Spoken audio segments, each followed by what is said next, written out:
Hello, what's up mga katunay? So yan, magandang hapon sa lahat. Oras sa buong Pilipinas, alas 4:30. Ayan, once again, maraming salamat po Sir Romeo Katakutan sa kanyang idol TikTok Farm Resort. So yan mga katunay, nandito na ang Batang Regasco, nakadikit na sa atin.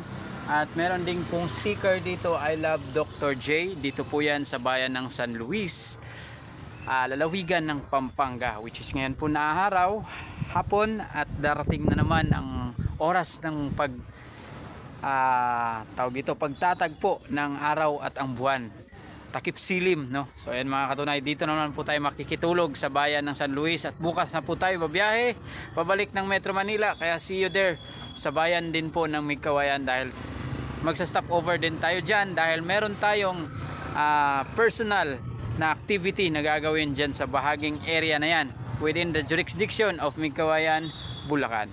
So ayan mga katunay, dito sa lalawigan ng Pampanga, sa bayan ng San Luis. Maraming salamat. Ito po ay pang 27 na province na ating nabisita ang Pampanga in the last 2024, at ngayon kasalukuyan pa rin po tayong umiikot sa buong Pilipinas, at 40 provinces na po ang ating napuntahan. Ayan po, kung yung namamasdan, baliktad lang yung mga letra, pero intindihin nyo na lang, at least ang ilong natin kompleto at detalyado, ganun pa rin, walang pinagbago. Malaki pa rin ang butas, kaya kahit saan makarating, ang hinga ko'y abot hanggang langit. So yan mga katunay, standby and stay tuned.